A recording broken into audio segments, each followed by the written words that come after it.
Click the link in the description below to receive our free Building Mental Muscle newsletter, and for a limited time get these 10 classic best-selling Law of Attraction books for free. We hope you enjoy this presentation. If so, please click the like button and click the subscribe button below to receive notification when we release new recordings. Richard Hargraves presents an excerpt from the Neville Goddard lecture, Changing the Feeling of I. First published 1953.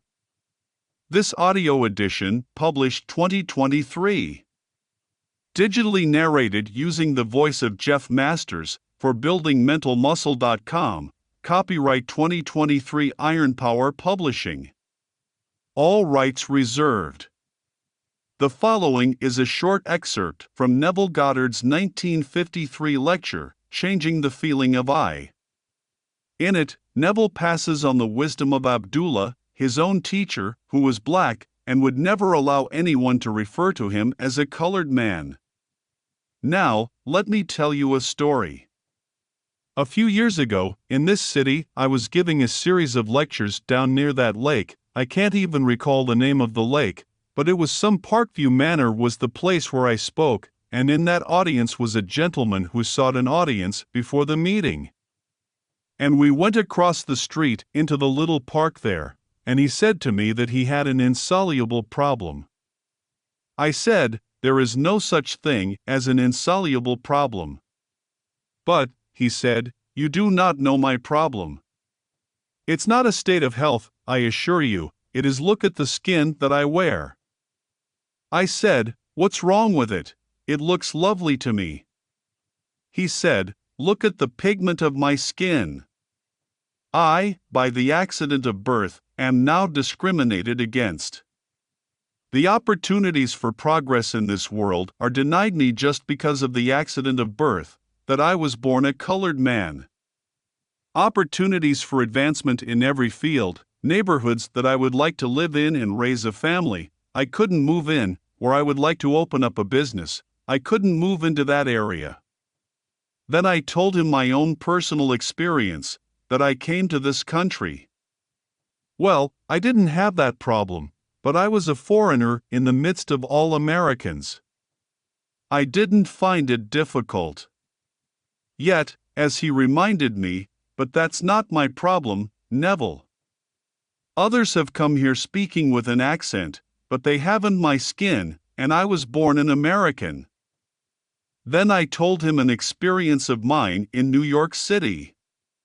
If I were called upon to name a man that I would consider my teacher, I would name Abdullah. I studied with that gentleman for 5 years. He had the same color skin, the same pigment as this gentleman. He would never allow anyone to refer to him as a colored man. He was very proud of being a Negro, didn't want any modification of what God had made him. He turned to me, and he said, "Have you ever seen a picture of the Sphinx?" I said, "Yes." He said, "It embodies the 4 fixed quarters of the universe. You have the lion, the eagle, the bull, and man. And here is man, that is the head.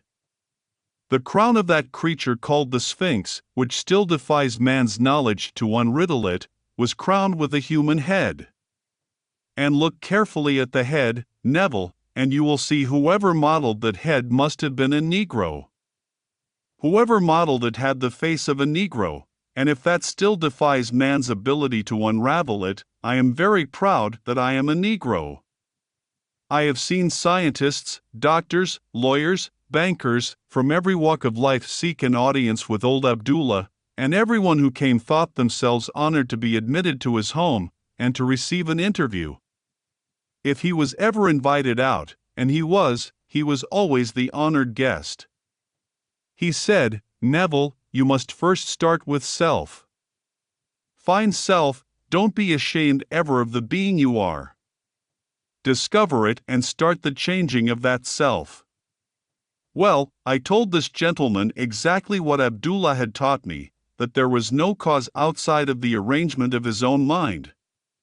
If he was discriminated against, It was not because of the pigment of his skin, though he showed me signs as large as all outdoors denying him access to a certain area. The sign is there only because in the minds of some men such patterns are formed, and they draw unto themselves what now they would condemn, that there is no power outside the mind of man to do anything to man. And he, by the arrangement of his own mind, by consenting to these restrictions in his cradle, and being conditioned slowly through his youth, waking into manhood, believing himself set upon, would have to be set upon. But no man cometh unto me save I call him. So, then someone comes to condemn or to praise. They couldn't come unless I call them. Not a man called Neville, but that secret being that is not called Neville. The secret being that is the sum total of all of my beliefs, all of the things that I consent to, that form a pattern of structure, that secret being draws unto itself things in harmony with itself. Well, that man went away and wrestled with himself. He couldn't believe everything I told him, not that night, but last Sunday morning in the lobby. He came forward and we renewed the friendship. He took me next door to show me the fruit of this teaching. He said, "Neville, it took me almost 3 years to really overcome that fixed idea that I, by the accident of birth, would be a secondary citizen, but I overcame it. Now here is my office on Wilshire Boulevard. I picked this one not because it was the only one offered, for equally wonderful spots were offered me. I took this one because it had greater telephone facilities, but the others were equally good. Now here is my office. Now you couldn't judge my income from this office, lovely as it is. Everything is nice about it, but Neville, this year I will net $250,000. Well, in America that is still a fabulous sum of money.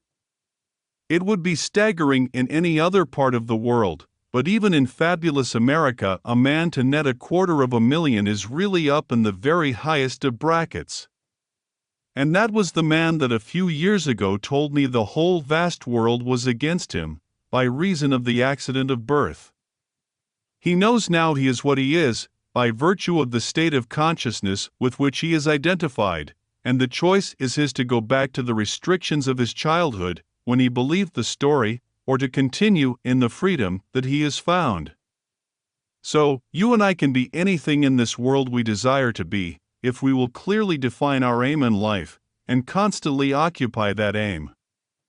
It must be habitual. The concept we hold of self that is noble must not be put on just for a moment and taken off when we leave this church. We feel free here, we feel that we have something in common, that's why we are here, but are we going to wear the noble concept we now hold of self when we go through the door and enter that bus, or are we going to return to the restrictions that were ours prior to coming here? The choice is ours, and the hardest lesson to learn is that there is no one in this world that can be drawn into your world unless you, and you alone, call him. We have recorded the complete lecture. If you'd like to listen, you'll find it on our channel. It's titled, Changing the Feeling of I, by Neville Goddard. If you enjoyed listening to this recording, please click the like button and click the subscribe button below to receive notification when we release new recordings. Click the link in the description below to receive our free Building Mental Muscle newsletter, and for a limited time get these 10 classic best-selling Law of Attraction books for free.